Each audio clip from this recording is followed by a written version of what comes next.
The air in Maria's Brooklyn kitchen was thick with the scent of roasted garlic and fresh rosemary, her hands deftly kneading dough for her signature sourdough. At 32, Maria Alvarez was a culinary rock star, her tiny Williamsburg bistro, Starry Fork, a magnet for foodies craving her bold fusion of American comfort food and global flair. Her dark curls bounced as she swayed to a sultry jazz playlist, the city's neon glow filtering through her loft's window. Tonight, she was perfecting a recipe for a food festival, her fingers dusted with flour, her mind alight with dreams of Michelin stars. "Almost there," she murmured, shaping the dough into a perfect boule. Her vintage apron, a gift from her Puerto Rican grandmother, clung to her curves, stained with years of culinary battles. The kitchen clock ticked past midnight, but Maria was in her element until the room began to hum. A low, electric buzz vibrated through the counter, her stainless steel mixing bowl rattling. Maria froze, her hazel eyes darting to the window. No storm, no flickering lights. "What the?" she started, but the hum grew louder, a pulse that seemed to thrum in her bones. The air shimmered, a kaleidoscope of colors swirling before her like a cosmic whirlpool. Her heart raced, a mix of fear and inexplicable thrill. Before she could scream, the vortex yanked her forward, apron and all, into a blinding void. She landed hard, sprawled on rough wooden planks that reeked of salt and tar. The world spun, her stomach lurching as the floor beneath her swayed. Groaning, Maria pushed herself up, her hands slick with seawater.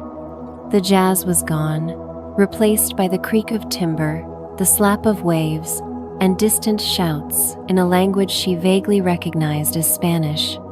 Her eyes adjusted to the dim light of swaying lanterns, revealing a cramped, chaotic scene.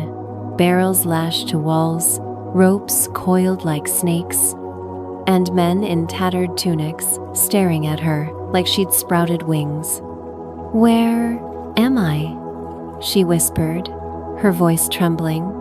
The Mengrami, bearded, their faces weathered by sun and wind-gaped back, their eyes wide with a mix of fear and fascination. One, a wiry fellow with a scar across his cheek, pointed at her apron, muttering, "Bruja!" The word hit her like a slap. Witch. Maria scrambled to her feet, her sneakers squeaking on the wet deck. The ship she was on a ship, no question lurched, sending her crashing into a barrel. The men's shouts grew louder, a cacophony of Spanish laced with panic. She caught snippets. "Demonio! Santa Maria!" Her high school Spanish kicked in, enough to know they thought she was some kind of supernatural intruder. Her pulse hammered, but Maria wasn't one to cower. She'd faced down snobby food critics and grease fires. She could handle a few freaked-out sailors. "Calm down, fellas," she snapped, raising her hands, flour still dusting her fingers. "I'm not a witch, okay? I'm Maria, from Brooklyn." The words sounded absurd even to her, but she pressed on, her voice steady despite the chaos. "Where am I? What year is this?" The men exchanged wary glances, their hands hovering near daggers at their belts. A tall figure pushed through the crowd, his presence commanding silence. He was older, maybe 40, with sharp green eyes and a neatly trimmed beard, his velvet doublet a stark contrast to the sailor's rags. His gaze raked over Maria, lingering on her apron, her sneakers, her defiant stance. A slow, curious smile curved his lips, sending an unexpected shiver down her spine. "You speak boldly for a woman who appears from nowhere," he said, his Spanish accent thick but clear. "I am Cristobal Colon, Christopher Columbus, captain of this vessel, the Santa Maria. The year is 1492, and we sail for the Indies. Now, Hoor, what are you? Maria's jaw dropped. Columbus? 1492? Her mind reeled, the pieces clicking into place like a surreal puzzle. She'd time-traveled, ripped from her cozy kitchen to the deck of a history book ship. Her laughter bubbled up, wild and disbelieving, drawing puzzled looks from the crew. "You've got to be kidding me," she said, running a hand through her curls. "I'm on a field trip to the Renaissance Fair from hell." Columbus's brow furrowed, but his eyes sparkled with intrigue. "You jest, yet you stand before me, clad in strange garments, speaking of places unknown. Explain yourself, or my men will decide your fate." The crew muttered, their fear palpable, but Maria sensed an opportunity. These men were hungry, not just for answers, but for food. She could smell it in the stale air, see it in their gaunt faces. The Santa Maria was no luxury cruise. Supplies were low, and morale was lower. Her chef's instincts kicked in, a plan forming as bold as her truffle mac and cheese. "Listen up," she said, stepping forward, her voice carrying the confidence of a woman who'd tamed Manhattan's toughest critics. "I'm no witch. I'm a chef-a-cook, the best you'll ever meet. Your men look like they're starving, and I bet your ship's food is garbage. Let me help. I can make meals that'll keep your crew strong for this, Indies trip." The sailors blinked, some scoffing, others murmuring in confusion. Columbus tilted his head, his smile widening. "A woman who claims mastery over the kitchen? Bold indeed. Our cook, Diego, would disagree and fiercely." As if on cue, a burly man shoved through the crowd, his apron stained with grease, his face red with indignation. Diego, the ship's cook, brandished a ladle like a sword. "This intruder mocks me," he bellowed. "Our food is honest sailor's fare hardtack. Salt cod, gruel. She speaks blasphemy." Maria smirked, unfazed. "Hardtack? That's not food. That's punishment. Step aside, Diego. I'm about to turn this ship into a floating diner." The crew's laughter was hesitant, but it broke the tension.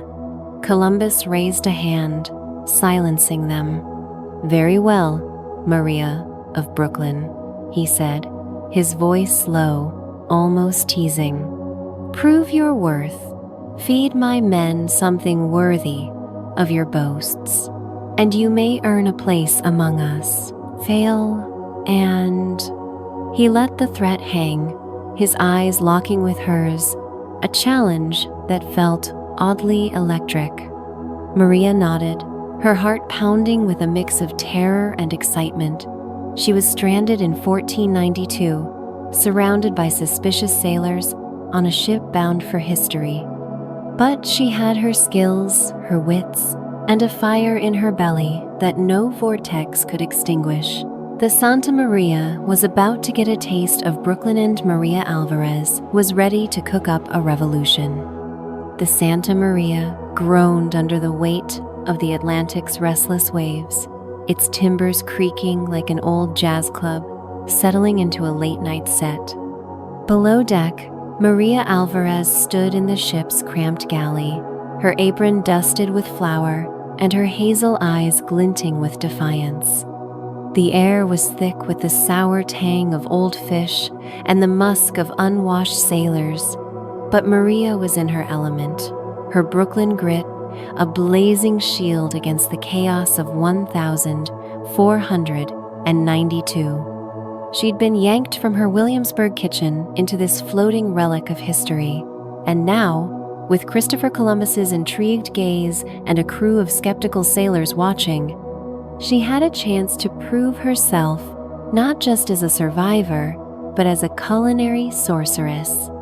The galley was a nightmare, a smoky, low-ceilinged cave lit by flickering lanterns, its walls slick with grease. Barrels of moldy flour, sacks of weevily grain, and a pitiful stash of dried cod were all Maria had to work with. No stand mixer, no oven thermostat, just a crude clay oven and a fire that sputtered like a bad Tinder date. Yet Maria's pulse thrummed with possibility. She'd turned dive bar leftovers into 5-star dishes. She could transform this medieval mess into something miraculous. "All right, boys," she said, her voice carrying the confidence of a chef who'd silenced Manhattan food snobs. "This ship's about to become the hottest floating restaurant in the Atlantic. Welcome to Maria's Mariner Diner." She flashed a grin, her curls bouncing as she tied her apron tighter, the fabric hugging her curves in a way that didn't go unnoticed by the younger sailors. A few chuckled, their wariness softening, but Diego, the ship's cook, loomed in the corner, his meaty arms crossed, his scowl as sour as his gruel. "Floating restaurant?" Diego spat, his Spanish accent thick with disdain. "This is a ship of men, not a tavern for your witches' tricks. Your foreign nonsense will poison us." His ladle jabbed the air, rallying a few loyal sailors who nodded grimly. Maria caught their hungry gazes, thou eyes hollow, with weeks of gnawing on hardtack that could break teeth. She had an opening, and she wasn't about to let Diego's tantrum shut it. "Poison?" Maria laughed, her tone teasing but sharp. "Diego, your cooking's doing a fine job of that already. I'm here to save these men's stomach sand, maybe their souls." The crew erupted in laughter, the tension cracking like a well-timed joke. Even Columbus, leaning against a beam with his arms crossed, raised an eyebrow, his green eyes dancing with amusement. Maria felt his stare, a mix of challenge and something warmer, and it sent a thrill through her she didn't have time to unpack. Her plan was simple but bold, a nutrient-packed bread, something to sustain the crew through their grueling voyage. Back in Brooklyn, she'd perfected a multi-grain loaf packed with seeds and oats, a hipster favorite at Starry Fork. Here, with no chia or quinoa, she'd have to improvise. The moldy flour could be sifted, the weevils picked out, mostly, and she'd spotted a sack of dried peas that could be ground for protein. A pinch of wild yeast she'd cultured from the air her chef's intuition at work would give it rise. It wasn't glamour food, but it would be hearty, filling, and a damn sight better than Diego's tooth-shattering biscuits. Maria set to work, her hands moving with the grace of a dancer. She sifted flour with a makeshift sieve, her fingers quick and sure, ignoring Diego's muttered curses. The sailors watched, some leaning closer, drawn by the rhythmic slap of dough against the scarred wooden table. "This," Maria said, raising her voice like a storyteller, "is going to be pan de vita bread of life. It'll keep you strong, make you dream of home, maybe even get you a date when you hit the Indies." She winked, and a young sailor, Mateo, blushed, his mates elbowing him with grins. Diego wasn't having it. "Blasphemy!" he roared, storming forward, his bulk casting a shadow over Maria's workspace. "You mock our ways, woman. This is no place for your sorcery." He grabbed a sack of flour, threatening to upend it, his face red with rage. The crew tensed, hands drifting to daggers, the air crackling with the promise of violence. Maria's heart pounded, but she didn't flinch. She'd faced down drunk patrons and health inspectors. Diego was just another critic with a loud mouth. "Back off, big guy," she said, stepping into his space, her voice low and steely. "You want to fight over flour? Fine, but let's make it fair. A cook-off." My bread against your, whatever you call that, sludge. Let the crew decide. She turned to Columbus, who'd been watching the drama unfold like a man at a theater. What do you say, Captain? Give your men a taste of something new? Columbus's lips twitched, his gaze flicking between Maria and Diego. A bold challenge, he said, his voice smooth as aged whiskey. I approve. Tomorrow at dusk, you both present your dishes. The crew will judge. But know this, Maria of Brooklyn, if your food fails to impress, your place on this ship is forfeit. His words hung heavy, a velvet threat wrapped in curiosity, and Maria felt the weight of every eye on her. Diego sneered, tossing the flour sack down with a thud. You'll regret this, witch, he growled, stomping out. The crew murmured, some excited, others skeptical. But Maria saw opportunity in their hunger. She returned to her dough, kneading with renewed vigor, her mind racing. This wasn't just about bread. It was about survival, about carving a place in this strange, salty world. And maybe, just maybe, about showing Columbus she was more than a curiosity. As night fell, the galley quieted, the crew dispersing to their hammocks. Maria worked by lantern light, her bread now rising under a damp cloth, its earthy scent a promise of tomorrow. She was alone until she wasn't. Mateo, the young sailor, lingered, his boyish face nervous but eager.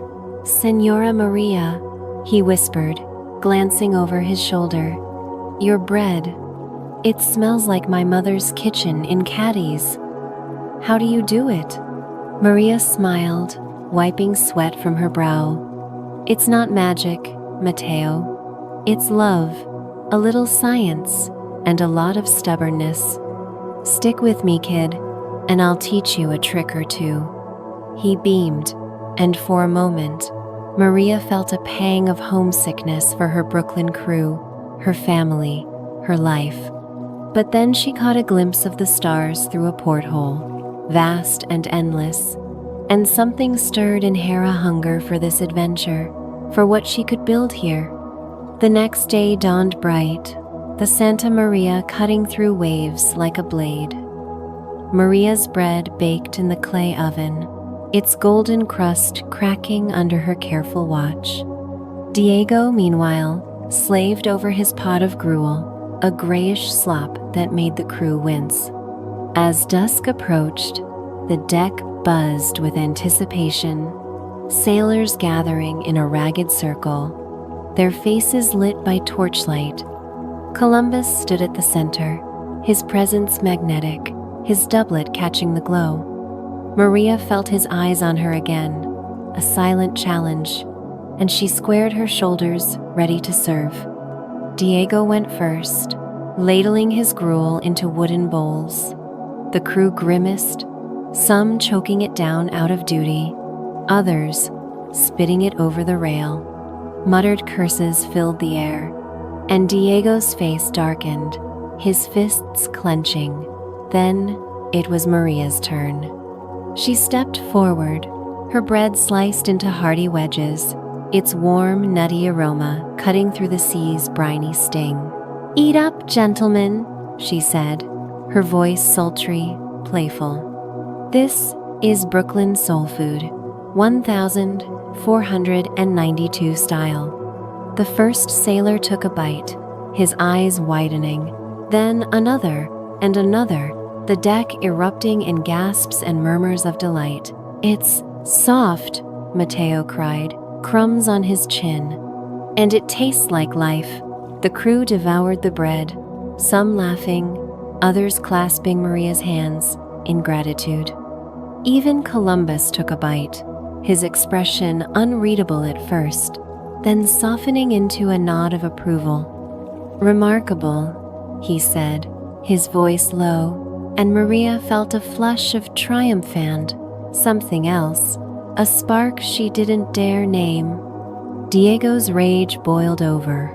"This is trickery," he bellowed, shoving through the crowd, his ladle raised like a club. "She's bewitched you all." He lunged at Maria, but Matteo and another sailor grabbed him, pinning his arms. The crew cheered for Maria, their hunger sated, their loyalty shifting. Columbus raised a hand, silencing the chaos. "Enough," he said. "Maria has proven her worth. Diego, you will assist her henceforth. The Santa Maria is now her kitchen." Diego stormed off, his curses swallowed by the night, and Maria exhaled, her victory bittersweet. She'd won the crew's stomachs, maybe even their hearts, but Diego's hatred was a smoldering ember, and Columbus's gaze held questions she wasn't ready to answer. As the sailors dispersed, Matteo lingered, whispering, "Senora, you've changed everything, but be careful.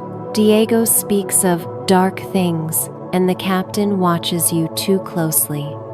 Maria nodded, her mind spinning. The Santa Maria was her stage now, but the spotlight was hot, and the shadows held secrets. Tomorrow, she'd face new challenges: Columbus's feast, Diego's schemes, and the tantalizing mystery of her place in this world.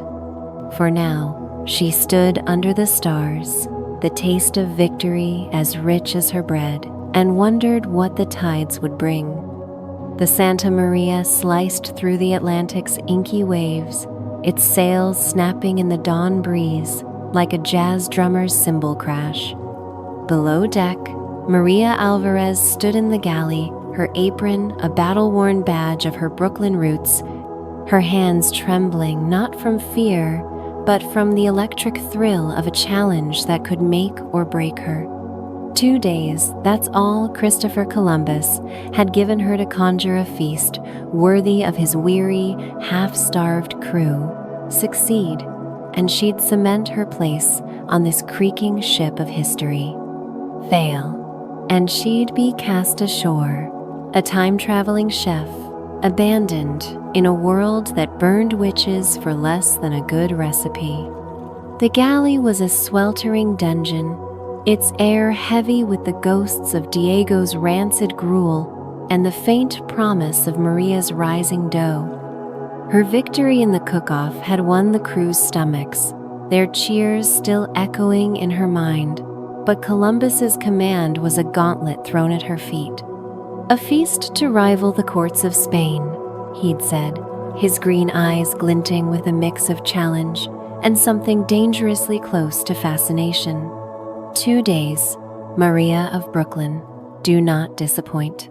His voice had lingered, smooth as aged bourbon, and Maria felt its weight now, a spark that both thrilled and unnerved her. She surveyed her resources: a dwindling sack of weevily flour, a handful of dried peas, a few shriveled onions, and a barrel of salt cod so tough it could double as a club. The ship's stores were a culinary wasteland, yet Maria's mind raced with possibilities. Back at Starry Fork, she'd turned farmers' market scraps into dishes that left critics swooning. Here, she'd need more than skill, she'd need magic, the kind born from desperation and a chef's unyielding fire. Her plan was audacious, a dish that would shock and delight, something the crew had never tasted, something to bind them to her. She'd spotted a small sack of strange, knobby tubers in the hold potatoes, brought aboard from a recent port, unknown to these sailors who'd never dreamed of the New World's treasures. In 1492, potatoes were a curiosity, not a staple, but Maria knew their power. She could mash them, season them, transform them into a creamy, soul-warming dish that would make hardtack seem like a cruel joke. Paired with a reimagined cod stew, infused with the last of the onions and a pinch of dried herbs she'd scavenged, it could be a feast to remember. Maria set to work, her hands moving with the precision of a conductor. She peeled the potatoes with a borrowed dagger, their earthy scent grounding her in this surreal moment. The clay oven roared, her bread from the cook-off now a side dish, its crusty warmth a reminder of her first triumph. The crew, sensing something extraordinary, lingered near the galley, their hunger a palpable force.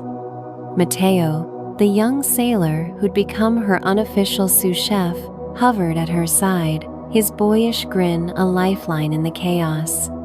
"Signora Maria," he whispered, chopping onions with a sailor's clumsy enthusiasm. "The men talk of you like a saint, but Diego, he's plotting. I heard him muttering with Juan, the quartermaster. They say your food is cursed." Maria's knife paused, her pulse quickening. Diego, the ship's ousted cook, hadn't taken his demotion lightly. His glares had grown darker, his whispers more venomous. "Let him mutter," she said, forcing a smile. "By tomorrow night, the crew will be too busy eating to listen to his nonsense." But Matteo's warning gnawed at her, a shadow on her fragile victory. The first day blurred into a frenzy of preparation. Maria boiled the potatoes, their steam curling around her like a lover's caress, and mashed them with a wooden spoon, adding a precious dollop of rancid butter she'd salvaged. The cod stew simmered, its aroma cutting through the galley's stale air, a siren's call to the crew. She tasted, adjusted, her chef's instincts honed by years of trial and error. "Needs something?" she murmured, her tongue searching for the missing note. A pinch of salt, a crushed herb close, but not perfect. Time was slipping away, and perfection was her only armor. By dusk, the galley was a battlefield, Maria its general. The crew's anticipation buzzed, like static, their voices drifting through the portholes. "She's no witch," one said. "She's a goddess," another laughed, but Diego's shadow loomed. As Maria kneaded dough for a final batch of bread, she caught a glimpse of him outside, his bulk silhouetted against the lantern light, whispering to Juan. Their eyes met, and Diego's sneer sent a chill down her spine. He was planning something, she could feel it, as sure as she felt the ship's sway. The second day dawned with a storm on the horizon, gray clouds churning like Maria's nerves. The galley was her fortress, but time was her enemy. The potatoes were ready, mashed into a creamy dream, seasoned with herbs and a daring dash of smoked fish for depth. The cod stew bubbled, rich and fragrant, a far cry from Diego's sludge. But as Maria arranged her dishes, disaster struck. Matteo burst in, his face pale. "Signora, the floret's gone. Diego and Juan, they dumped it overboard." Maria's heart stopped. The bread, her safety net, was impossible without flour. The crew expected a feast, and Columbus's ultimatum hung over her like a guillotine. "That bastard!" she hissed, her fists clenching. Diego's sabotage was a knife to her back, and the clock was ticking. She could serve the potatoes and stew, but without bread, the meal felt incomplete, a gamble that might not sate the crew's expectations. Panic clawed at her, but Maria Alvarez didn't break. She'd faced worse health inspections, power outages, critics who'd called her food pedestrian. She paced the galley, her mind a whirlwind, until her eyes fell on the sack of dried peas. An idea sparked, wild and reckless. "Matteo," she said, her voice steady despite the chaos, "grind those peas into flour. We're making flatbreads, no oven, just the fire. Brooklyn style, baby." Matteo blinked, then nodded, his trust in her absolute. They worked feverishly, grinding peas with a mortar, mixing a rough dough with water and salt. Maria flattened it into thin rounds, cooking them on a hot iron plate over the fire. The result was rustic, nutty, a far cry from her sourdough, but a miracle under the circumstances. With the potatoes and stew, it could work. It had to work. As dusk fell, the crew gathered on deck, their faces lit by torches, the storm's distant rumble adding a primal edge to the scene.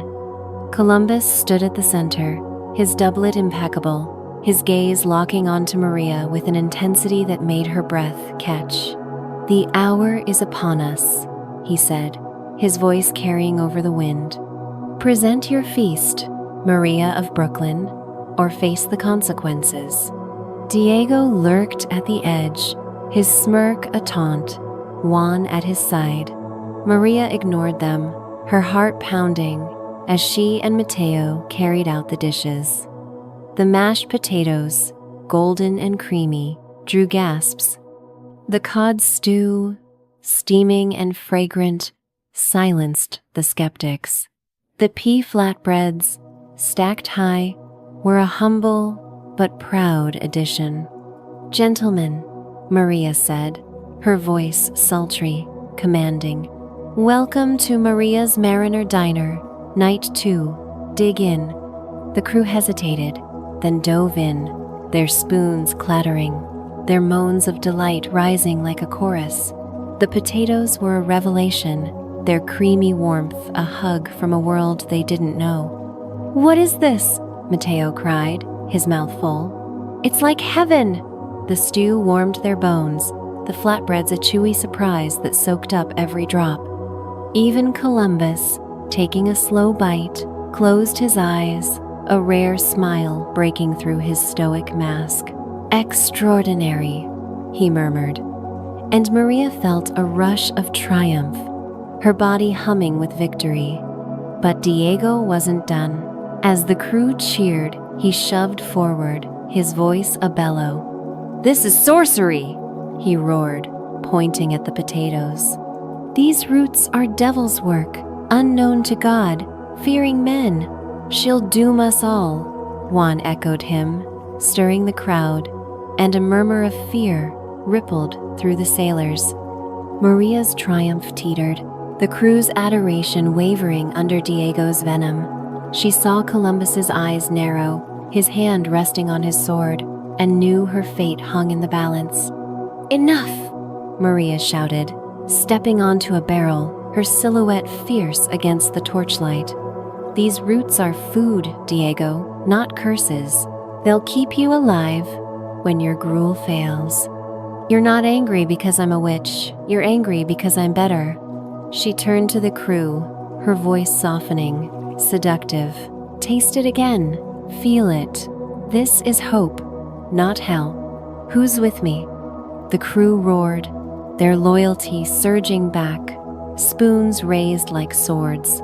Mateo led the charge, chanting, "Maria, Maria!"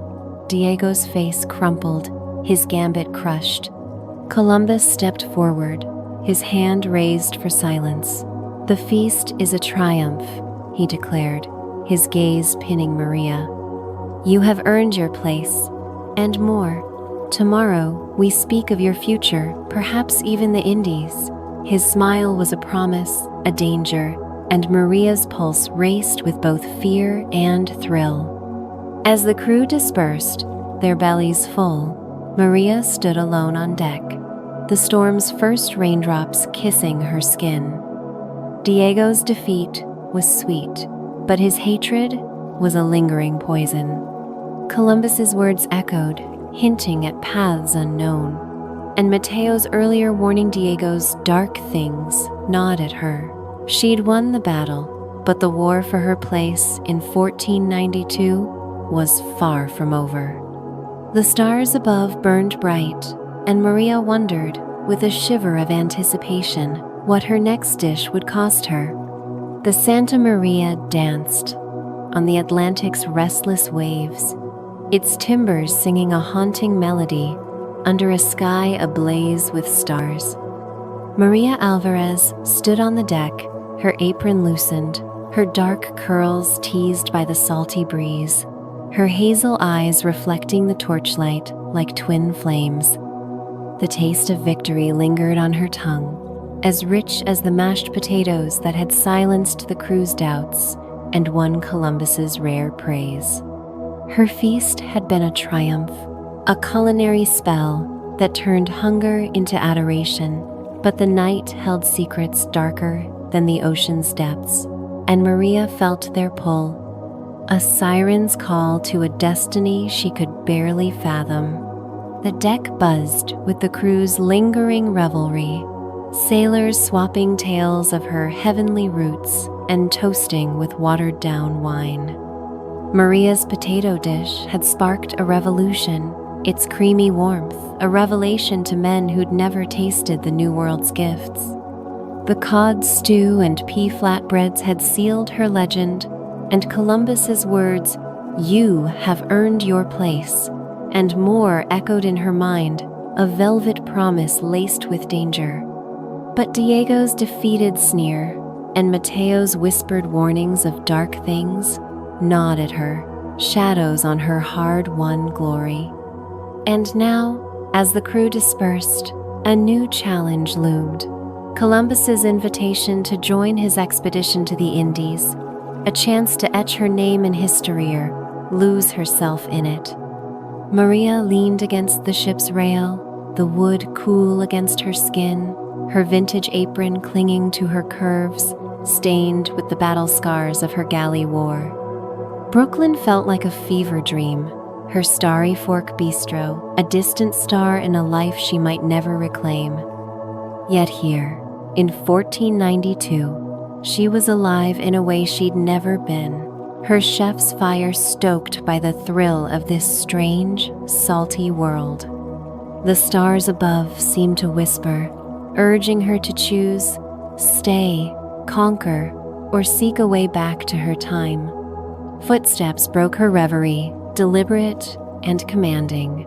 Columbus approached, his doublet unbuttoned at the collar, revealing a glimpse of tanned skin that caught the torchlight.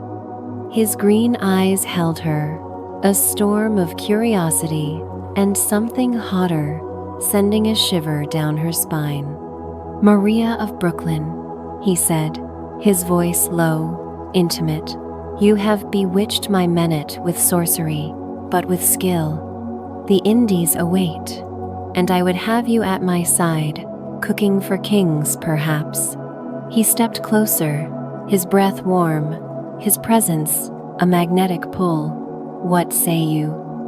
Maria's heart raced, her body humming with the danger of his nearness.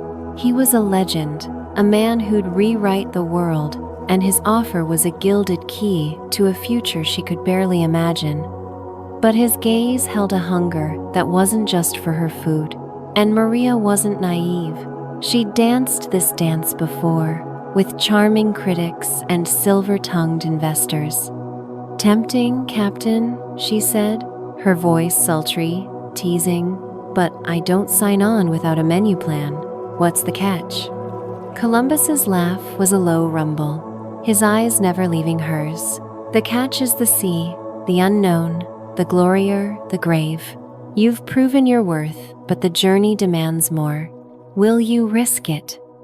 His hand brushed hers on the rail, a fleeting touch that sparked like flint, and Maria felt the weight of her choice, a crossroads carved in starlight.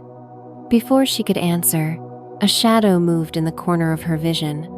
Mateo, his boyish face taut with urgency, slipped from the shadows, glancing nervously at Columbus. "Signora Maria," he whispered, pulling her aside, his voice barely audible over the waves. "I must tell you, there's a way back, a Puerta del Tiempo time portal. I overheard Diego and Juan. They found it in the hold, a shimmering light, hidden behind the barrels. They plan to use it to escape or trap you. You could go home." Maria's breath caught, her mind reeling. A time portal? The vortex that had yanked her from Brooklyn, spitting her onto this ship, wasn't a one-way ticket. Home her kitchen, her jazz playlists, Her life dangled within reach, but so did the Indies, Columbus's dream, a chance to cook for history. And Diego's scheming added a new threat, a knife in the dark she couldn't ignore. Her pulse hammered, torn between the familiar and the wild unknown. "Show me," she said, her voice steady, despite the storm in her chest. Matteo nodded, leading her below deck, past snoring sailors and creaking beams, to the hold's deepest corner. The air grew heavy, charged with an electric hum that pricked her skin. Behind a stack of barrels, a faint glow pulsed, a kaleidoscope of colors swirling like the vortex that had brought her here. Maria's heart lurched, a mix of longing and fear. Brooklyn was there, just beyond the light, but so was Danger Diego's plot, Juan's loyalty to him, and the risk of stepping into the unknown. As she stared, footsteps echoed, heavy and deliberate. Diego emerged, his bulk filling the passageway, Juan at his side, their eyes glinting with malice.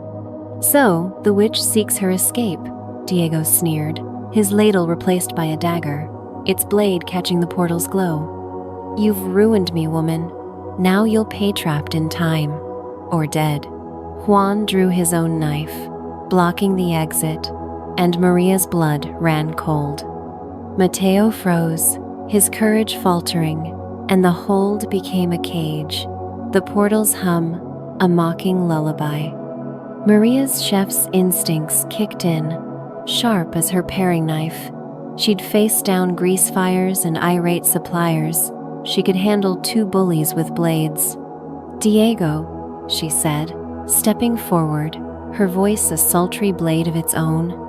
"You're mad because my food's better, not because I'm a witch. Put the knife down, and maybe I'll teach you a recipe." She edged closer, her hips swaying just enough to distract, her eyes locked on his, playing the game she'd learned in Brooklyn's cutthroat kitchens. Diego hesitated, his grip loosening, but Juan lunged, his knife aimed at her heart.